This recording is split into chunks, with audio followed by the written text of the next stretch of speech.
السلام علیکم ورحمۃ اللہ وبرکاتہ۔ نحمدہ ونصلی علی رسولہ الکریم، اما بعد۔ قال اللہ تعالی فی القرآن المجید اعوذ باللہ من الشیطان الرجیم، بسم اللہ الرحمن الرحیم۔ محمد رسول اللہ والذین معه اشداء علی الکفار رحماء بینہم تراہم رکعا سجدا یبتغون فضلا من اللہ ورضوانا، صدق اللہ العظیم۔ بزرگان محترم اور برادران عزیز، ہم سب جانتے ہیں کہ ہجری کیلنڈر ذی الحجہ پر مکمل ہو جاتا ہے اور محرم الحرام سے نئے اسلامی سال کا آغاز ہوتا ہے۔ اس ہجری کیلنڈر کی دین اسلام کے اندر بڑی اہمیت ہے۔ دین اسلام کے اندر جتنے بھی اعمال و افعال ہیں ان کا تعلق اس کیلنڈر کے ساتھ بہت خاص ہے۔ رمضان کے مہینے کے روزے، حج بیت اللہ، قربانی، یہ سارا کا سارا چاند دیکھنے سے اور نئے چاند کے آغاز ہونے سے شروع ہوتا ہے، ختم ہوتا ہے۔ اس کیلنڈر کا آغاز نبی کریم صلی اللہ علیہ وسلم کے مکہ سے مدینہ ہجرت فرمانے سے ہوا۔ باقاعدہ اس کو ترتیب حضرت عمر فاروق رضی اللہ تعالیٰ عنہ کے زمانے میں دی گئی، لیکن آغاز اس کا وہ ہجرت والے سال سے ہوتا ہے اور ہجرت والے واقعے سے ہوتا ہے۔ دوستوں، محرم الحرام جہاں اسلامی کیلنڈر کا پہلا مہینہ ہے، وہی اس کی پہلی تاریخ کو دوسرے خلیفہ حضرت عمر فاروق رضی اللہ تعالیٰ عنہ کی شہادت کا بھی دن ہے۔ دوستوں، صحابہ کرام کا مرتبہ بہت بلند اور بڑی اونچی شان والا ہے۔ اس کی اہمیت کا اندازہ آپ اسی بات سے لگا لیجئے کہ انبیاء کے بعد اس پوری دنیا کے اندر جو سب سے زیادہ مرتبے والے لوگ ہیں اور جن سے دنیا کے اندر ہی اللہ تبارک و تعالی نے اپنی رضا کا اعلان فرما دیا اور جنت کی بشارت کا اعلان فرما دیا، اس زمین پر نبیوں کے بعد وہ خوش نصیب لوگ صحابہ کرام کی جماعت ہے۔ خود نبی کریم صلی اللہ علیہ وسلم نے جو ارشاد فرمایا وہ یہ کہ اس دنیا کے اندر اللہ تبارک و تعالی نے نبیوں کے بعد میرے صحابہ کو چنا اور پھر ان صحابہ میں سے بھی 4 لوگوں کو خاص کر دیا اور ان کو میرا یار بنا دیا، دوست بنا دیا، خاص کر دیا۔ شرف صحابیت میں تو سارے کے سارے صحابہ برابر ہیں، لیکن ان کے درجات صحابہ کرام کے بعض کی بڑی بڑی فضیلتیں ہیں اور بڑی بڑی خصوصیتیں ہیں۔ خود قرآن مجید میں اللہ تبارک و تعالی سورہ حدید آیت نمبر 10 کے اندر ارشاد فرماتا ہے،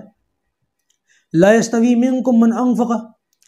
من قبل الفتح وقاتل اولئک اعظم درجة من الذین انفقوا من بعد وقاتلوا وکلا وعد اللہ الحسنى۔ یعنی کہ تم میں سے جن لوگوں نے فتح مکہ سے پہلے، مکہ فتح ہونے سے پہلے خرچ کیا اور جہاد کیا، اللہ کے راستے میں خرچ کیا اور جہاد کیا فتح مکہ سے پہلے، تم لوگوں میں سے بھی جس نے یہ سب کیا وہ دوسرے مسلمانوں کے برابر نہیں ہے، بلکہ ان کا درجہ فتح مکہ کے بعد خرچ کرنے والوں اور جہاد کرنے والوں سے بڑا ہوا ہے۔ جن لوگوں نے اللہ کے راستے میں خرچ کیا ہو یا جہاد کیا ہو، ان کے اندر فرق کر دیا کہ فتح مکہ کے بعد کے جو لوگ ہیں اور فتح مکہ سے پہلے کرنے والے، یہ اعمال کرنے والے جو لوگ ہیں، پہلے کرنے والوں کا درجہ بڑا ہوا ہے۔ اور باقی اللہ تعالیٰ نے پھر فرمایا وَكُلًّا وَعَدَ اللَّهُ الْحُسْنَى،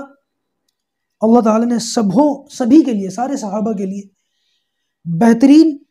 انجام کا وعدہ فرما لیا۔ دوستوں، صحابہ کرام کا درجہ بہت بڑا درجہ ہے اور ان کے اندر خلفائے راشدین کا درجہ تو بہت ہی زیادہ جو ہے بہت خاص ہے، بہت بڑا اور بہت اونچا ہے۔ خلفائے راشدین کے متعلق ایک بہت زبردست حدیث کے الفاظ ہمیں ملتے ہیں کہ نبی کریم صلی اللہ علیہ وسلم نے ارشاد فرمایا کہ تم میں سے جو شخص زندہ رہے گا بہت سارے اختلافات دیکھے گا۔ تم میں سے جس کی عمر لمبی ہوگی، جو زیادہ عمر پائے گا، جتنا وقت آگے گزرے گا وہ اتنی ہی زیادہ اختلافات دیکھے گا۔ اور دین میں نئی چیزیں ایجاد کرنے سے بچو، یعنی کہ بدعت سے بچو، اپنی طرف سے کسی کام کو جو ہے وہ گھڑ لو اور اس کو دین سمجھ کے کرنے لگ جاؤ، تو اس سے بچو، کیونکہ بدعت جو ہے وہ گمراہی ہے۔ خود اللہ کے رسول صلی اللہ علیہ وسلم نے فرما دیا۔ تو جس نے تم میں سے اسے پایا تو اسے چاہیے کہ میری سنت اور خلفائے راشدین کی سنت کو مضبوطی سے پکڑو۔ علیکم بسنتی و سنت الخلفاء راشدین المہدیین۔ اب اس کے بعد آپ نے فرمایا کہ اسے دانتوں سے مضبوط پکڑ لو۔ نواجس کا لفظ آتا ہے۔ نواجس پیچھے کے دانتوں کو کہتے ہیں، جو داڑیں ہوتی ہیں نا، کیونکہ آگے کے دانتوں میں اتنی مضبوطی نہیں ہوتی جو پیچھے کے دانتوں میں مضبوطی ہوتی ہے۔ فرمایا کہ نواجس سے مضبوطی کے ساتھ پکڑ لو۔ تو نبی کریم صلی اللہ علیہ وسلم کے طریقے کے ساتھ ساتھ خلفائے راشدین کا طریقہ بھی وہ ہمارے لیے نجات کا ذریعہ ہے۔ میرے دوستوں، محرم کا جو مہینہ ہے، جیسے کہ میں نے بتایا کہ یہ ہجری سال کا کیلنڈر کا پہلا مہینہ ہے۔ یہ حرمت والا مہینہ بھی ہے اور قربانیوں والا مہینہ بھی ہے۔ اس مہینے کی 10ویں تاریخ کو کربلا کے میدان میں نبی کریم صلی اللہ علیہ وسلم کے نواسے جگر گوشہ رسول حضرت حسین رضی اللہ تعالیٰ عنہ کی شہادت کا سانحہ پیش آیا۔ بالکل اسی طریقے سے محرم کی پہلی تاریخ کو، جیسے کہ میں بتا چکا ہوں، حضرت عمر فاروق رضی اللہ تعالیٰ عنہ دوسرے خلیفہ اور رشتے میں نبی کریم صلی اللہ علیہ وسلم کے سسر، ان کی شہادت کا واقعہ پیش آیا۔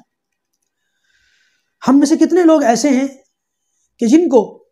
حضرت عمر فاروق رضی اللہ تعالیٰ عنہ کی شہادت کا یا تو واقعے کا پتہ ہی نہیں ہوتا، اور اگر پتہ بھی ہے تو اس کا ذکر نہیں کرتے۔ بہت سارے مسلمان، بہت سارے ایسے لوگ جو خود کو مسلمان کہتے ہیں، مسلمان سمجھے جاتے ہیں، وہ محرم کے آتے ہی حضرت حسین رضی اللہ تعالیٰ عنہ کی شہادت کا تو ذکر کرتے ہیں، بلکہ وہ ذکر بھی پتہ نہیں کون سے طریقے سے کرتے ہیں، ڈرم بجاتے ہیں، ڈھول بجاتے ہیں، جلوس کرتے ہیں، جو کچھ بھی کرتے ہیں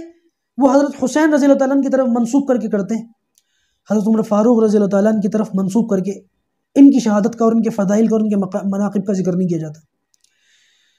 اول تو میں ایک نقطہ یہاں پر ضرور عرض کر دوں، وہ یہ کہ حضرت عمر فاروق رضی اللہ تعالیٰ عنہ اور دیگر جتنے صحابہ کرام ہیں، ان جو ہے مقدس ہستیوں کا اور ان کی شخصیتوں کا ذکر کسی خاص دن یا کسی خاص موقع پر کرنا ضروری نہیں ہے، آپ پورا سال ذکر کریں۔ بس یہ کہ محرم کا ایک مہینہ ایسا ہے کہ یہ قربانیوں والا مہینہ ہے اور اس میں شہادتیں پیش آئی ہیں، تو جہاں ہم دوسری شہادتوں کا تذکرہ کریں وہاں حضرت عمر فاروق رضی اللہ عنہ کی شہادت کا بھی تذکرہ کریں۔ جیسے کہ میں نے کچھ دن پہلے 18 ذی الحجہ کی مناسبت سے حضرت عثمان غنی رضی اللہ عنہ کی شہادت کا اور ان کے مناقب کا ذکر کیا تھا۔ بڑی فضیلتیں ہیں ان کی اور بڑی قربانیاں ہیں دین اسلام کی خاطر۔ ایک بہت بڑی فضیلت ان کی یہ ہے کہ نبی کریم صلی اللہ علیہ وسلم نے خود ان کو اللہ تعالیٰ سے مانگا، مراد رسول ہے۔ جتنے صحابہ کے یعنی کہ بہت بڑے بزرگ کا قول ہے کہ جتنے صحابہ کرام ہیں وہ سب مرید رسول ہیں، یہ مراد رسول ہے حضرت عمر فاروق، ان کو خود اللہ تعالیٰ سے نبی کریم صلی اللہ علیہ وسلم نے مانگا جھولی پھیلا پھیلا کر کے۔ روایت کے الفاظ ملتے ہیں کہ نبی کریم صلی اللہ علیہ وسلم نے فرمایا، اللہم اعز الاسلام، یا اللہ دین اسلام کو عزت عطا فرما، بأحب هذین الرجلین الیک، بأبی جہل اور بعمر بن الخطاب، کہ یا اللہ یہ جو دو عمر ہیں، ان دونوں عمروں میں سے کسی ایک عمر کے ذریعے سے دین اسلام کو عزت عطا فرما۔ ایک عمر تو حضرت عمر فاروق رضی اللہ تعالیٰ عنہ تھے، اور اس دعا میں دوسرا عمر جو جس کا ذکر آ رہا ہے وہ عمر ابن ہشام ابو جہل۔ بہرحال راوی کہتے ہیں کہ نبی کریم صلی اللہ علیہ وسلم کا جو رجحان تھا وہ حضرت عمر فاروق رضی اللہ تعالیٰ عنہ کی طرف تھا، اور یہ دعا حضرت عمر فاروق رضی اللہ تعالیٰ عنہ کے حق میں قبول بھی ہوئی۔ بڑا دلچسپ واقعہ ہے ان کے اسلام لانے کا۔ دراصل دو واقعے ذکر کیے جاتے ہیں ان کے اسلام لانے کے۔ پہلا جو مشہور واقعہ ہے وہ تقریباً سبھی لوگوں نے سنا ہوگا اور اس کو جانتے بھی ہوں گے، کہ حضرت عمر فاروق رضی اللہ تعالیٰ عنہ دراصل دین اسلام شروع میں اس کی دعوت چل رہی تھی، لیکن کفار کا غلبہ تھا مکے کے اندر، تو دین اسلام کی جو دعوت تھی وہ زیادہ بڑے پیمانے پر نہیں چل رہی تھی، اور جو لوگ اسلام قبول کر چکے تھے وہ بھی چھپتے چھپاتے جو ہے نماز پڑھتے تھے اور دین اسلام پر عمل کرتے تھے، لوگوں پر اپنے ایمان کو ظاہر نہیں کرتے تھے۔ اور نبی کریم صلی اللہ علیہ وسلم کے خلاف سازشیں ہوتی تھیں، یہ عتبہ، یہ شیبہ، یہ ولید، یہ ابو جہل، یہ سب روزانہ مشورے کرتے تھے دار الندوہ کے اندر بیٹھ کر کے۔ تو ایک موقع پر حضرت عمر فاروق رضی اللہ تعالیٰ ان کا دین اسلام لانے سے پہلے کا واقعہ ہے، ان کے بہن بہنوئی کے بارے میں آتا ہے۔ سعید ان کے بہنوئی تھے، فاطمہ ان کی بہن تھی، اور ایک لونڈی کا بھی ذکر آتا ہے ان کی باندھی تھی، وہ بھی ایمان لے آئی تھی، اس کی بھی تماچے مارتے تھے اس پر بھی، کیونکہ دین اسلام کے تعلق سے زیادہ ان کو جانکاری تھی بھی نہیں۔ ایک نامانوس سی آواز تھی اس معاشرے کے اندر، اس ماحول کے اندر، جس کی وجہ سے یہ بڑے غصے میں رہتے تھے۔ لیکن دین اسلام کے اندر جو چاشنی تھی اور جو حلاوت تھی، اگر دین اسلام نہ ہوتا، کوئی اور ہوتا، تو اتنے ظلم برداشت کرنے کے بعد لوگ اس دین کو خیر آباد کہتے تھے، خیر بات کہتے تھے۔ لیکن یہ دین اسلام تھا کہ اپنا کلمہ پڑھنے والوں کو اس نے تھامے رکھا، اور ایک بھی مثال ہمیں ایسی نہیں ملتی مکی دور کے اندر کہ جن کے اوپر ظلم کیا گیا ہو، ستایا گیا ہو، اور ان کی کمر سے نکلنے والی چربی سے ان کی آگ بجھی ہو، جن آگ کے جو ہے شعلوں پر ان لوگوں کو گھسیٹا جا رہا ہو، ان لوگوں کی کمر جل گئی ہو اور ان کی چربی نکلی ہو، اور اسی چربی سے وہ آگ کے شعلے بجھے ہوں، لیکن پھر بھی انہوں نے دین اسلام کو نہ چھوڑا ہو، ایسی ایک بھی مثال نہیں ملتی، نہیں چھوڑا، بالکل نہیں چھوڑا۔ بہرحال حضرت عمر فاروق رضی اللہ تعالیٰ عنہ کے تعلق سے یہ بات ملتی ہے کہ یہ لوگ بیٹھ کر کے اسی طریقے سے مشورے کر رہے تھے اور نبی کریم صلی اللہ علیہ وسلم کے خلاف سازشیں کر رہے تھے، تو ان کا گزر ادھر سے ہوا، تو انہوں نے بڑے غیرت مند لہجے میں کہا کہ تم لوگ روزانہ باتیں کرتے ہو، تم لوگ معاذ اللہ کوئی اٹھ کر تم میں سے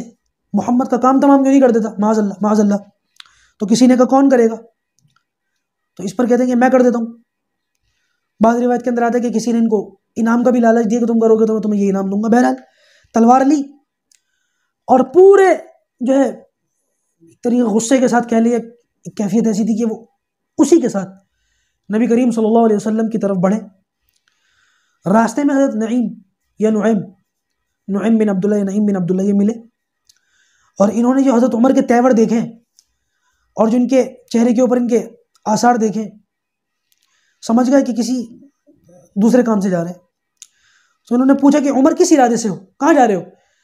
کہنے لگے کہ وہ محمد ہے اور انہوں نے ایک نیا دین ایجاد کر لیا، اور میں دیکھ رہا ہوں کہ بہت سارے ہمارے نوجوان وہ بے دین ہو رہے ہیں، تو میں کیوں نہ ان کا کام تمام کر دوں، معاذ اللہ نہ رہے گا بانس نہ بجے گی بانسری۔ تو جو صحابی تھے وہ بھی ایمان لا چکے تھے، انہوں نے کچھ بات ایسی کہی کہ ان سے ہی مقابلہ شروع کر دیا، انہوں نے بھی تلوار نکال لی۔ حضرت نعیم کے علاوہ بھی کچھ اور صحابہ کا نام آتا ہے کہ وہ تھے بہرحال، لیکن انہوں نے بات کو بدل دیا، کہنے لگے کہ پہلے اپنے گھر کی خبر لو، تمہاری بہن فاطمہ اور تمہارے بہنوئی سعید دونوں ایمان لا چکے ہیں۔ کہتے غصے میں تو پہلے ہی تھے، بہن کا نام سنا تو اور تیور چڑھ گئے، نبی کریم صلی اللہ علیہ وسلم کی طرف جانے کے بجائے بہن کے گھر کی طرف ہو لیے۔ وہاں حضرت خباب دونوں میاں بیوی کو قرآن پڑھا رہے تھے، جب ان کے آنے کی آٹ ہوئی تو حضرت خباب وہ قرآن کے نسخے چھپا دیے اور خود بھی چھپ گئے، اور انہوں نے اپنے بہن کو اپنے بہنوئی کو بہت مارا، لہو لہان کر دیا۔ بڑے خاموش مزاج صحابی حضرت سعید عشرہ مبشرہ میں سے ہیں۔ 9 جو صحابہ ہیں عشرہ مبشرہ، وہ 10 صحابہ جن کو نبی کریم صلی اللہ علیہ وسلم نے ایک نشست کے اندر جنت کی بشارت دی ہے، ابوبکر، عمر، عثمان، علی، طلحہ، زبیر، سعد بن ابی وقاص، عبد الرحمن بن عوف، اور حضرت اس میں سعید بھی ہیں۔ سعید یہ حضرت عمر کے بہنوئی بھی ہیں، زیادہ بولتے نہیں تھے، بہت خاموش رہتے تھے، اسی لیے زیادہ ان کو لوگ جانتے بھی نہیں ہیں۔ بہرحال ان کو بھی مارا انہوں نے، بہن کو بھی مارا۔ بعض روایت کے اندر آتا ہے کہ بہن کو مار نہیں رہے تھے، وہ بیچ بچاؤ کے چکر میں بہن کے ہاتھ لگا تو وہ بھی دور جا کے گری، ناک سے یا بہرحال منہ سے خون نکلا، اور اس موقع پر انہوں نے کہا کہ عمر تم ہمیں جان سے بھی مار دو تو ہم اس دین کو چھوڑنے کے لیے تیار نہیں ہیں۔ بہرحال بہن کے منہ سے یہ جرأت مندانہ، وہ بھی خطاب کی بیٹی تھی، وہ بھی عمر کی بہن تھی بھائی، جب ان کے منہ سے یہ کلام سنا اور ان کے منہ سے یہ خون بہتا ہوا دیکھا تو ان کا غصہ ٹھنڈا ہوا، اور بہن سے کہنے لگے کہ وہ کلام لاؤ جو تم پڑھ رہی تھی، مجھے بھی پڑھ کے سناؤ۔ حضرت عمر فاروق رضی اللہ تعالیٰ اس زمانے کے، اس معاشرے کی، اس سوسائٹی کے جو لوگ تھے، اس کے اندر کچھ ہی لوگ تھے جو پڑھے لکھے تھے۔ حضرت عمر جو ہے ان پڑھے لکھے لوگوں میں ان کا شمار ہوتا تھا، سارے پڑھے لکھے لوگ نہیں ہوتے تھے، سارے لوگ جو ہے اکثر و بیشتر وہ کیونکہ امی قوم تھی اور سارے کے سارے جو ہے وہ پڑھے لکھے نہیں ہوتے تھے، کچھ لوگ ایسے ہوتے تھے۔ حضرت عمر کے بارے میں آتا ہے کہ یہ ان پڑھے لکھے لوگوں میں سے تھے، تو انہوں نے اپنی بہن سے کہا وہ نسخہ لاؤ، میں اس کو پڑھنا چاہتا ہوں۔ بعض روایت کے اندر آتا ہے کہ ان کی بہن نے کہا نہیں تم اس کو پہلے غسل کرو، اس کو چھونے کے لائق نہیں، لا یمسہ الا المطہرون۔ غصہ ٹھنڈا ہو چکا تھا اور غسل کیا تو وہ اور بچا کچھ غصہ بھی ختم ہو گیا، قرآن کا نسخہ لایا گیا۔ بعض روایت کے اندر آتا ہے کہ سورہ طٰہٰ کی تلاوت کی اور ایک موقع ایسا آیا کہ ان کے دل میں دین ایمان اتر گیا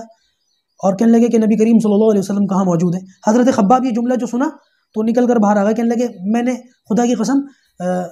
نبی کریم صلی اللہ علیہ وسلم سے دعا سنی ہے، لگتا ہے عمر اس دعا کی قبولیت کا تمہارے حق میں وقت آ پہنچا، اس دعا کی تمہارے حق میں قبولیت کا وقت آ پہنچا۔ اور یہ نبی کریم صلی اللہ علیہ وسلم کے پاس وہ تلوار جو لے کر کے نکلے تھے اسی طرح سے لے کر کے دار ارقم پہنچے، جہاں پر نبی کریم صلی اللہ علیہ وسلم صحابہ کرام کو خاموشی کے ساتھ دین اسلام کی تعلیم و ترغیب دیتے تھے۔ روایت کے اندر آتا ہے کہ ایک صحابی نے جب ان کو اسی طریقے سے تلوار ہاتھ میں لے کر کے دار ارقم کی جانب آتے ہوئے دیکھا تو اندر نبی کریم صلی اللہ علیہ وسلم اور حضرت حمزہ جو ابھی 3 دن پہلے ایمان لائے تھے وہ بھی موجود تھے اور دیگر صحابہ کرام بھی تھے۔ حضرت عمر کو اس طرف آتے ہوئے دیکھ کر کے صحابہ کرام کے ذہنوں کے اندر بہت زیادہ معاملات ہوئے، پتہ نہیں کس ارادے سے ادھر آ رہا ہے، تو کہتے ہیں کہ دار ارقم کے اندر جتنے صحابہ موجود تھے وہ تقریباً کسی نہ کسی ان کے اندر کم یا زیادہ کچھ نہ کچھ پریشانی لاحق ہوئی، لیکن نبی کریم صلی اللہ علیہ وسلم پر اور حضرت حمزہ پر ان کے آنے کا کوئی اثر نہیں ہوا۔ اور حضرت حمزہ نے اس موقع پر کہا کہ آنے دو، اگر خیر کے ارادے سے آ رہا ہے تو خیر لے کر جائے گا، اور اگر کوئی دوسرا کوئی برا ارادہ ہے تو اس کی تلوار سے ہی اسی کا جو ہے سر قلم کر دوں گا۔ بہرحال وہ بھی حضرت حمزہ تھے۔ دروازہ کھولا گیا، حضرت عمر اندر تشریف لائے تو نبی کریم صلی اللہ علیہ وسلم نے حضرت عمر کا دامن پکڑ لیا اور فرمایا کہ عمر کس ارادے سے ہو؟ تو نبی کریم صلی اللہ علیہ وسلم کی اس بات کے اوپر کہا کہ یا رسول اللہ کلمہ پڑھنے کے لیے آیا ہوں۔ حضرت عمر رضی اللہ تعالیٰ عنہ کے اس قول پر نبی کریم صلی اللہ علیہ وسلم نے تکبیر پڑھی، اللہ اکبر، اور روایت کے اندر آتا ہے کہ آپ کے تکبیر پڑھنے پر تمام صحابہ کرام نے ایک زبان ہو کر کے تکبیر پڑھی اللہ اکبر، کہ مکے کی ساری پہاڑیاں اس تکبیر سے گونج اٹھی اور یہ تکبیر کی آواز حرم کے اندر بیٹھے ہوئے مشرکین تک بھی پہنچی، وہ بھی ڈر گئے کہ خدا جانے کون سا ایسا عمل ہوا ہے جس کی وجہ سے ان لوگوں نے تکبیر پڑھی ہے۔ ایک واقعہ تو یہ بیان کیا جاتا ہے حضرت عمر فاروق کے دین اسلام کا۔ ایک اور واقعہ جو حضرت عمر فاروق رضی اللہ تعالیٰ عنہ خود بیان کرتے ہیں،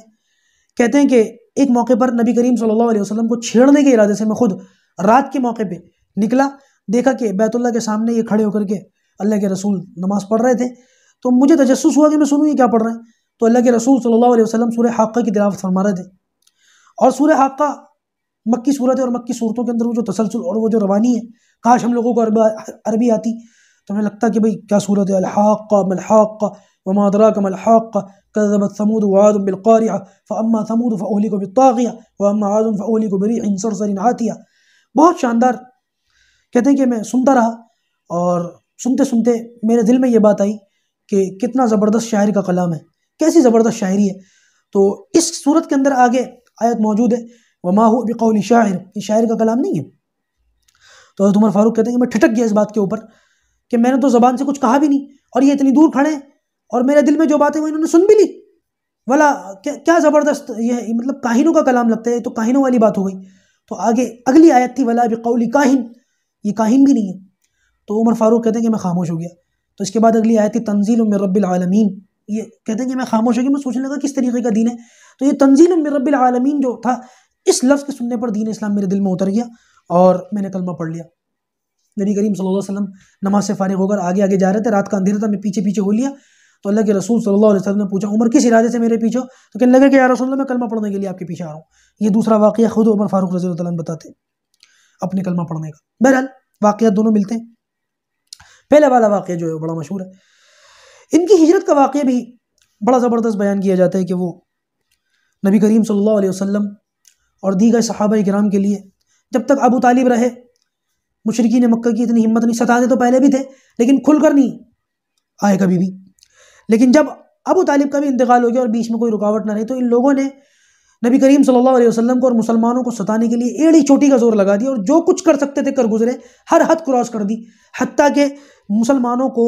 ہجرت کرنی پڑی مدینہ کی جانب نبی کریم صلی اللہ علیہ وسلم کے حکم سے۔ اور ہجرت کا بھی یہ معاملہ ملتا ہے کہ جو مسلمان ہجرت کے ارادے سے مکہ سے نکلتے تھے مدینہ جاتے تھے تو یہ مشرکین ان مسلمانوں کو ستاتے تھے یا تو جانے نہیں دیتے تھے، بعضوں کے گھر جلا دیے گئے، بعضوں کے ماں باپوں کو روک لیا گیا، کسی کی بیوی کو روک لیا گیا، کسی کے بچوں کو روک لیا گیا، کسی کا مال لوٹ لیا گیا۔ اس طرح سے مسلمانوں نے جو ہے وہ چھپتے چھپاتے یا بہرحال سیکریفائس کرتے کرتے مکہ سے مدینہ ہجرت کی ہے. لیکن حضرت عمر فاروق رضی اللہ عنہ کا جو واقعہ ہجرت کا ملتا ہے بڑا زبردست ہے. روایت کے اندر آتا ہے کہ 20 لوگوں کو اپنے ساتھ لیا، بھائی کو ساتھ لیا، بہنوئی کو ساتھ لیا، حضرت سعید 20 لوگوں کو ساتھ لیا اور اپنے ترکش کے اندر تیر رکھے اور کمان اپنے کندھے پر رکھی، تلوار ہاتھ میں لی، باقاعدہ پورے یعنی کہ مسلح اس زمانے کے اعتبار سے جو ہوتے وہ ہوئے، پورے ہتھیار ساتھ میں لیے اور مکہ پہنچے. اور یہ لوگ جو مشرکین مکہ حرم کے اندر بیٹھے ہوئے تھے، کہنے لگے حرم پہنچے. وہاں پہنچ کر پورے وقار کے ساتھ انہوں نے طواف کیا، نماز پڑھی اور نماز پڑھنے کے بعد اپنی سواری پر سوار ہوئے اور سوار ہونے کے بعد لوگوں میں اعلان کر دیا کہ میں اپنے ساتھ 20 لوگوں کو لے کر کے جا رہا ہوں، مدینہ کی طرف ہجرت کر رہا ہوں. یعنی کہ یہ لوگ ستاتے تھے نا مسلمانوں کو، تو انہوں نے للکار کر ہجرت کی کہ میں چھپتے چھپاتے ہجرت نہیں کر رہا، میں خطاب کا بیٹا مدینے جا رہا ہوں. تم میں سے جو شخص یہ چاہتا ہو کہ اس کی ماں اس کو روئے اور اس کی بیوی بیوہ ہو جائے اور اس کے بچے یتیم ہو جائیں، خطاب کے بیٹے کا رستہ روک لے، میں مدینے جا رہا ہوں. کہتے ہیں کسی کی اتنی جرت نہیں ہوئی کہ حضرت عمر فاروق رضی اللہ عنہ کا رستہ روک لے. ایسے زبردست ہمت والے، باوقار اور اسی شخصیت والے جب اسلام لائے ہیں تو نبی کریم صلی اللہ علیہ وسلم کے پاس جبرائیل آ گئے. یا رسول اللہ آپ خوش ہو رہے ہیں؟ عمر کے اسلام پر خوش ہو رہے ہیں؟ تو آپ نے فرمایا ہاں میں خوش ہو رہا ہوں. تو حضرت جبرائیل نے فرمایا کہ یا رسول اللہ آسمان کے فرشتے بھی خوش ہو رہے ہیں، مبارک بادیں دی جا رہی ہیں ان کے اسلام لانے پر، ان کے کلمہ پڑھنے پر. اتنی زبردست فضیلت والے صحابی ہیں کہ نبی کریم صلی اللہ علیہ وسلم نے فرمایا لو کان نبی بعدی لکان عمر، میرے بعد اگر کوئی نبی ہوتا تو وہ عمر ہوتے. کتنی زبردست فضیلت ہے اور کتنا اونچا مقام ہے ان کا. کہتے ہیں کہ بدر کے موقع پر ان کی بیٹی حضرت حفصہ رضی اللہ تعالیٰ عنہ، ان کے شوہر تھے حضرت خنیس سے ان کا نکاح ہوا تھا حضرت حفصہ کا، اور بدر کے اندر حضرت خنیس کا جو ہے وہ انتقال ہو گیا تھا. اور میں حضرت عثمان غنی رضی اللہ تعالیٰ عنہ کی جو ہے فضیلت کے اندر بتا چکا ہوں، ان کے فضائل کے اندر بتا چکا ہوں کہ بدر کا وہی موقع ہے کہ حضرت عثمان نبی کریم صلی اللہ علیہ وسلم کے حکم سے بدر کے اندر شریک نہیں ہوئے، بلکہ بیوی بیمار تھی، نبی کریم صلی اللہ علیہ وسلم کی بیٹی حضرت رقیہ بیمار تھی. تو آپ صلی اللہ علیہ وسلم نے حضرت عثمان کو یہ کہا تھا کہ تم بدر مت جاؤ، بلکہ میرے حکم سے تم بیوی کی جو ہے تیمارداری کرو. اور جب بدر فتح ہوا ہے اس موقع پر جو ہے وہ حضرت رقیہ رضی اللہ تعالیٰ عنہ کا انتقال ہو چکا تھا اور حضرت عثمان غنی رضی اللہ تعالیٰ عنہ ان کی قبر پر مٹی ڈال رہے تھے. ادھر حضرت عثمان کی بیوی اور نبی کریم صلی اللہ علیہ وسلم کی بیٹی حضرت رقیہ کا انتقال ہوا تھا، ادھر حضرت حفصہ کے شوہر اور حضرت عمر کی بیٹی حفصہ ان کے شوہر حضرت خنیس کا بدر کے اندر جو ان کی شہادت ہوئی تھی. کہتے ہیں کہ میں حفصہ کے تعلق سے پریشان رہتا تھا تو مجھے خیال آیا عثمان کی بیوی اور نبی کریم صلی اللہ علیہ وسلم کی بیٹی وہ بھی اس دار فانی سے گئی ہیں، تو کیوں نہ وہ بھی اکیلے ہیں اور میری بیٹی بھی ہیں، تو کیوں نہ میں ان سے بیٹی کا رشتہ لگاؤں. تو کہتے ہیں کہ میں عثمان کے پاس گیا اور میں نے جا کر کے حفصہ کے بارے میں کہا تو انہوں نے مجھے کوئی جواب نہیں دیا. کچھ دنوں کے بعد میں نے دوبارہ کہا. بہرحال کہتے ہیں کہ حضرت عثمان نے یہ کہہ دیا کہ میرا بھی نکاح کا ارادہ نہیں ہے، بیوی کا غم تھا. تو کہتے ہیں کہ مجھے زیادہ پریشانی ہوئی اور میں نے ابو بکر صدیق سے کہا. ابو بکر صدیق سے جو کہا تو انہوں نے میری بات کو کوئی جواب ہی نہیں دیا. تو کہتے ہیں بڑا مایوس ہوا اور جا کر کے میں نے نبی کریم صلی اللہ علیہ وسلم سے کہا کہ یا رسول اللہ میں نے اپنی بیٹی حفصہ کے بارے میں عثمان سے کہا تو انہوں نے تو مجھے منع کر دیا، اور میں نے ابو بکر سے کہا تو انہوں نے تو جواب بھی نہیں دیا. تو اس پر نبی کریم صلی اللہ علیہ وسلم نے فرمایا کہ عمر تمہاری بیٹی جو ہے نا حفصہ، اس کو اللہ تبارک و تعالیٰ عثمان اور ابو بکر سے بہتر شوہر دیں گے، اور عثمان کو اللہ تبارک و تعالیٰ تمہاری بیٹی سے بہتر بیوی دیں گے. کہتے ہیں کہ یہ جملہ سن کر میں بڑا خوش ہوا لیکن میری سمجھ میں نہیں آیا. اب اس جملے کے اندر دیکھیں کہ کتنا زبردست جملہ ہے. اللہ کے رسول نے فرمایا کہ تمہاری بیٹی حفصہ کو عثمان اور ابو بکر سے بہتر شوہر ملے گا، اور عثمان کو تمہاری بیٹی حفصہ سے بہتر بیوی ملے گی. کچھ دنوں کے بعد نبی کریم صلی اللہ علیہ وسلم نے خود حضرت حفصہ سے اپنے نکاح کا پیغام بھیجا. کہتے ہیں مجھے اس دن سمجھ آیا کہ عثمان اور ابو بکر سے بہتر تو خود اللہ کے رسول ہیں. اللہ کے رسول صلی اللہ علیہ وسلم کا نکاح میری بیٹی حفصہ سے ہوا، اور میری بیٹی سے بہتر حضرت عثمان کو ملی حضرت ام کلثوم، اللہ کے رسول صلی اللہ علیہ وسلم کی بیٹی. میں نے بتایا تھا نا ایک کے بعد ایک کے بعد دیگر، ایک کے بعد ایک دو بیٹیاں حضرت عثمان غنی رضی اللہ تعالیٰ عنہ کے نکاح میں اللہ کے رسول کی آئی ہیں. تو کہتے ہیں پھر مجھے سمجھ میں آیا کہ اللہ کے رسول عثمان اور ابو بکر سے بہتر، اور اللہ کے رسول کی بیٹی حضرت ام کلثوم میری بیٹی حفصہ سے بہتر. اس جملے کا مطلب مجھے تب سمجھ میں آیا. بڑا ان کا شاندار دور خلافت رہا حضرت عمر فاروق رضی اللہ تعالیٰ عنہ کا. بعض روایت کے اندر آتا ہے کہ 22 lakh kilometre square feet, 22 lakh مربع میل، 22 lakh kilometre square feet, 22 lakh square kilometre, square feet نہیں 22 لاکھ اسکوائر کلومیٹر. اور بعض جگہ آتا ہے 25 لاکھ، بعض آتا ہے 28 لاکھ، کہ اتنا زبردست ان کی فتوحات ہوئی ہیں. اور کتنے علاقے فتح ہوئے ہیں، اور باقاعدہ بیت المال کا جو نظام ہے نا وہ بھی انہی کے دور خلافت میں شروع ہوا ہے۔ دراصل ابوبکر صدیق رضی اللہ تعالیٰ عنہ کے دور خلافت کے اندر بیت المال کا سسٹم تھا، لیکن چیزوں کو جمع نہیں کیا جاتا تھا، جو چیزیں آتی تھیں ہاتھ کے ہاتھ تقسیم ہو جاتی تھی، لیکن باقاعدہ بیت المال کے اندر چیزوں کو رکھنا اور جمع کرنا اور اس کے بعد پھر ضرورت مندوں تک ان کو پہنچانا، یہ صرف حضرت عمر فاروق رضی اللہ عنہ کے دور خلافت کے اندر ہوا ہے۔ عدالت کا اور قاضی کا جو نظام ہے نا، یہ سسٹم بھی دنیا کو حضرت عمر فاروق رضی اللہ عنہ کے دور خلافت کے اندر ملا ہے۔ اس سے پہلے یہ سسٹم نہیں تھا کہ باقاعدہ قاضی بیٹھے ہوئے ہوں اور لوگوں کے جو ہے وہ جھگڑے قضیے سن رہے ہوں اور ان کو جو ہے وہ نمٹا رہے ہوں عدالتوں کے نظام کے تحت۔ یہ حضرت عمر فاروق رضی اللہ عنہ کے زمانے میں ہوا۔ پولیس کا جو نظام ہے یہ بھی جو ہے شرطہ اور پولیس، یہ حضرت عمر فاروق رضی اللہ عنہ کے زمانے خلافت کے اندر ہوا ہے۔ اور جو فوجی چھاونیاں ہوتی ہیں اس کا سسٹم بھی انہی کے دور خلافت کے اندر ہوا ہے۔ ایسا زبردست فتوحات کا دور ہے کہ ایک صحابی کا ذکر آتا ہے، بڑے لہیم شہیم تھے، تگڑے تھے، اور کیسر و کسرا دونوں ان کے زمانے میں ٹوٹے، تو ان کے جو سونے کے لباس تھے اور قالین تھے اور ان کے زیورات تھے، جو کنگن تھے، جب وہ آئے ہیں تو ایک صحابی کو پہنائے حضرت عمر فاروق نے، اور فرمایا کہ یہ چیزیں ان لوگوں کے یہاں بڑی شان و شوکت والی سمجھی جاتی تھی، لیکن نبی کریم صلی اللہ علیہ وسلم کی جو ہے ایمان لانے، ان پر کلمہ پڑھنے اور ان پر ایمان لانے کی برکت ہے کہ اللہ تعالیٰ نے تمہارے گھر کی ٹھوکروں کے اندر ان چیزوں کو لا کر کے رکھ دیا۔ ان کی شہادت کا قصہ بھی بڑا عجیب و غریب ہے۔ روایت کے اندر آتا ہے کہ وہ حضرت مغیرہ ابن شعبہ رضی اللہ تعالیٰ نے ایک بہت بڑے صحابی ہیں، اور ان کا ایک غلام تھا پارسی، فیروز اس کا نام تھا اور ابو لولو اس کی کنیت تھی۔ اب یہاں آپ علماء سے پوچھیے گا کہ اپنے بچوں کا نام فیروز رکھنا کیسا ہے، کیونکہ اس شخص کا نام جس نے یہ بدبختی دکھائی ہے فیروز تھا، اور اس نے آ کر کے جو ہے حضرت مغیرہ ابن شعبہ کی شکایت کی حضرت عمر فاروق رضی اللہ عنہ سے، کہنے لگا کہ یہ جو میرے آقا ہیں مغیرہ ابن شعبہ، انہوں نے میرے اوپر جو ٹیکس لگا رکھا ہے، جو بھی مجھ سے وہ لیتے ہیں وہ بہت زیادہ ہے۔ تو انہوں نے پوچھا کہ تو کیا کام کرتا ہے؟ تو اس نے بتایا کہ میں آہنگری بھی کرتا ہوں، میں نجاری بھی کرتا ہوں، میں نقاشی بھی کرتا ہوں، اور اس نے اپنے کئی پیشے گنوا دیے، میں یہ بھی کرتا ہوں، میں یہ بھی کرتا ہوں، میں یہ بھی کرتا ہوں۔ تو اس پر حضرت عمر فاروق رضی اللہ عنہ نے اس سے کہا کہ اگر تیری اتنی کمائی ہے اور اتنے تیرے پیشے ہیں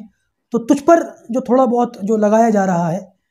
جو رقم تجھ پر لگائی جا رہی ہے وہ بہت زیادہ نہیں ہے، تیری کمائی بھی تو زیادہ ہے۔ تو اس جواب پر یہ بڑا غصہ ہوا اور اس بدبخت نے یہ ٹھان لی کہ یہ حضرت عمر فاروق رضی اللہ تعالیٰ عنہ کو جو ہے وہ شہید کرے گا۔ روایت کے اندر آتا ہے ذی الحجہ کا آخری جو ہے ایام چل رہے تھے، 26 یا 27 ذی الحجہ تھی، فجر کی نماز کا موقع تھا، باقاعدہ مصلی پر آنے سے پہلے حضرت عمر فاروق رضی اللہ تعالیٰ عنہ کی جانب سے باقاعدہ لوگ لگائے جاتے تھے کہ وہ صفوں کو سیدھا کرتے تھے۔ جب اقامت ہوتی تھی، ہمارے یہاں تو آج کل اس پر توجہ نہیں دی جاتی، باقاعدہ میں اپنی مسجد کے اندر جب نماز پڑھانے کے لیے مصلی پر کھڑا ہوتا ہوں تو 2-3 اعلان کرتا ہوں، بھائی اپنے موبائل وغیرہ بند کر لیجئے، صفوں کو ملا کر کے کھڑے ہوئے، اور میں ایک اعلان خاص طور سے یہ بھی کرتا ہوں اپنے ٹخنے کھول لیجئے۔ حالانکہ مردوں کے لیے ٹخنوں کا کھولنا یہ 24 گھنٹے کی زندگی میں صرف نماز کے لیے نہیں، لیکن میں دیکھتا ہوں کہ لوگ اتنے زیادہ ٹخنوں کو ڈھکنے کے عادی ہو چکے ہیں کہ نماز کے اندر بھی اپنے ٹخنوں کو نہیں کھولتے۔ تو میں باقاعدہ اعلان کرتا ہوں کہ کم سے کم نماز میں تو کھول لو، کیا پتہ نماز میں کھولنے کی برکت سے اللہ تعالیٰ 24 گھنٹے کی زندگی میں ان کو۔ بہرحال حضرت عمر فاروق رضی اللہ تعالیٰ عنہ کے دور خلافت کے اندر یہ باقاعدہ معاملہ تھا کہ لوگ آتے تھے، جب صف بن جاتی تھی تو صحابہ کرام خوب مل کر کے کھڑے ہوتے تھے، اور 2-4 لوگ جو ہیں وہ ان کی صفوں کو درست کرتے تھے، ان کے ٹخنوں کو ایک دوسرے سے ملاتے تھے۔ جب یہ صفیں مل گئیں، بن گئیں، اور حضرت عمر فاروق جو ہے وہ مصلی کے اوپر آئے ہیں، اور آپ نے جیسی اللہ اکبر کی نیت باندھی، یہ شخص مجوسی، یہ پارسی، ایک جو ہے اس میں چھپا ہوا تھا کسی کونے کے اندر کمبل وغیرہ اوڑھ کر کے، جیسے اس نے دیکھا کہ نیت بن گئی اور نماز کھڑی ہو گئی، اس نے آگے بڑھ کر حضرت عمر فاروق کے کمر کے پیچھے سے آ کر کے اس طریقے سے پیٹ کے اوپر 6 وار کیے، اور ایک وار جو ہے وہ ناف کے نیچے لگا جو بڑا سخت تھا، اور حضرت عمر فاروق رضی اللہ تعالیٰ عنہ اسی کے صدمے سے گرے۔ عبد الرحمن ابن عوف کے بارے میں آتا ہے کہ آپ نے ان کا ہاتھ پکڑ کر کے، روایتیں 2 ملتی ہیں، ایک روایت تو یہ ملتی ہے کہ اسی وقت نماز ٹوٹ گئی اور صحابہ کرام بڑے مل کر کے کھڑے ہوئے تھے، تو یہ شخص وہی جو خنجر اس کے ہاتھ میں تھا جس سے اس نے حضرت عمر فاروق پر حملہ کیا تھا، وہی چلاتا ہوا یہ نکلا اور کئی اور صحابہ کو زخمی کیا، اور جب کسی نے اس کے منہ پر کپڑا ڈالا اور اس کو پکڑا، تو جب اس نے دیکھا کہ میں اب پکڑا جاؤں گا تو وہی خنجر اس نے اپنے گلے پر پھیر کر کے وہی خودکشی کر لی۔ اور ایک روایت تو یہ آتی ہے کہ نماز ٹوٹ گئی اور بعد میں پھر دوبارہ نماز پڑھائی گئی، اعلان ہوا کہ بھائی سورج نکل رہا ہے، دوبارہ نماز پڑھ لو۔ اور ایک روایت یہ ملتی ہے کہ جو پیچھے کے صحابہ تھے وہ کہتے ہیں کہ آواز بدل گئی اور ہمیں نہیں پتا کہ آواز کس کی ہے۔ عبد الرحمن ابن عوف نے وہ نماز پڑھائی، پیچھے جو صحابہ کھڑے ہوتے تھے انہوں نے کہا کہ اس آواز میں حضرت عمر نماز نہیں پڑھاتے، ضرور کوئی بات ہوئی ہے۔ نماز پوری ہونے کے بعد دیکھا کہ حضرت عبد الرحمن ابن عوف نے اسی طرح نماز پڑھائی اور اسی طریقے سے عمر فاروق زخمی پڑے رہے اور ایسی نماز پوری ہوئی، چھوٹی نماز پڑھائی گئی، اور اس کے بعد جو ہے وہ حضرت عمر فاروق رضی اللہ تعالیٰ عنہ کو جو ہے وہ اٹھایا گیا، لایا گیا، اور انہوں نے پھر اپنے قاتل کے بارے میں پوچھا کہ مجھ پر کس نے حملہ کیا۔ بعض روایتوں کے اندر پورے مدینے کے اندر انہوں نے اعلان کروایا کہ میرے اس قتل میں کوئی مسلمان تو شریک نہیں ہے۔ تو جب بتایا گیا کہ نہیں کسی مسلمان کا حصہ نہیں، کسی مسلمان نے یہ کام نہیں، حاشا وکلا، مدینے والے کہہ رہے ہم کیسے یہ کام کر سکتے ہیں؟ تو اس پر حضرت عمر فاروق رضی اللہ تعالیٰ نے کہا کہ خدا کا شکر ہے میرے قتل میں ایسا کوئی شخص شریک نہیں ہے جو قیامت کے دن یہ دعویٰ کر سکے کہ میں کلمہ پڑھتا ہوں۔ اس کے بعد اپنے بیٹے کو بھیج کر حضرت عائشہ صدیقہ رضی اللہ تعالیٰ عنہا سے اجازت طلب کی کہ وہ جب پہنچے عبداللہ ابن عمر، تو روایت کے اندر آتا ہے حضرت عائشہ رو رہی تھیں اور انہوں نے آ کر کے کہا ابا جان اجازت چاہتے ہیں کہ نبی کریم صلی اللہ علیہ وسلم کے برابر میں دفن ہونے دیا جائے۔ امی عائشہ فرماتی کہ یہ جگہ میں نے اپنے لیے رکھی تھی لیکن میں عمر کو اپنے اوپر ترجیح دیتی ہوں۔ اور اس موقع پر بہت ساری باتیں جو ملتی ہیں وہ یہ کہ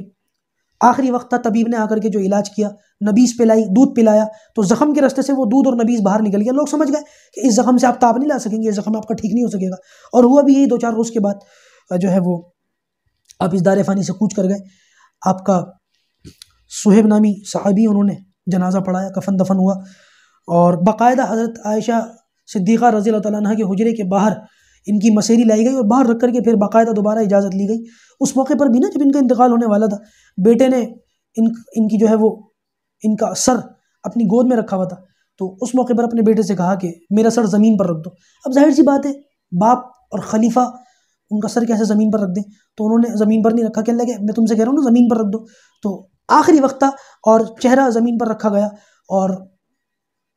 اپنے چہرے کو زمین پر ملنے لگے اور کہنے لگے کہ عمر اگر اللہ تعالیٰ نے تجھے نہ بخشا تو تیرا کیا ہوگا۔ اس قسم کے الفاظ ملتے ہیں۔ بہرحال ہم کتنی بے فکری کے ساتھ زندگی گزار رہے ہیں، وہ تو لوکانہ نبی عبادی لکانہ عمر والی بشارتیں سننے کے بعد بھی ان کا یہ حال ہے کہ میرا کیا ہوگا، میرا کیا بنے گا، آخرت میں میری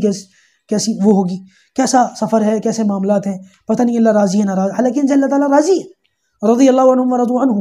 وکلا وعد اللہ الحسنى، اس کے باوجود بھی ان کا یہ معاملات ہے۔ اور ہر وقت جو ہے نا وہ غور و فکر میں لگے رہتے تھے کہ میرے بعد خلافت کا کیا معاملہ ہوگا۔ کئی بار لوگوں نے دیکھا کہ اکیلے بیٹھے ہوئے دیر تک سوچ رہے ہیں، لمبی خاموشی، پوچھا گیا کیا سوچ رہے ہیں کہ خلافت کے بارے میں سوچ رہا ہوں۔ تو باقاعدہ پھر 6 لوگوں کی کمیٹی بنائی، شورا کمیٹی، کہ میرے بعد جو ہے وہ آپس میں ایک دوسرے کو صلاح مشورہ کر کے کسی نہ کسی کو خلیفہ متعین کر لینا۔ اور پھر یہاں سے حضرت عثمان غنی رضی اللہ تعالیٰ عنہ کا دور خلافت شروع ہوتا ہے، جن کا ذکر میں نے 18 ذی الحجہ کے موقع پہ کیا تھا۔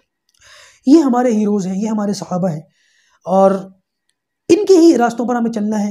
انہی کے بتائے ہوئے طریقوں کے مطابق ہمیں ڈھلنا ہے۔ اپنے بچوں کو ان کے نام بتائیں، ان کے واقعات سنائیں، ان کی شہادت کے قصے سنائیں، تاکہ ہمارے بچوں کے اندر ان کی محبت اور ان کے جیسا بننے کا جذبہ ہو۔ اللہ تبارک و تعالی ہمیں صحابہ کرام کے جو ہے طریقے پر چلنے کی توفیق عطا فرمائے، اور قیامت کے دن ان کی معیت میں ہم لوگوں کو حشر فرمائے۔ السلام علیکم ورحمۃ اللہ وبرکاتہ۔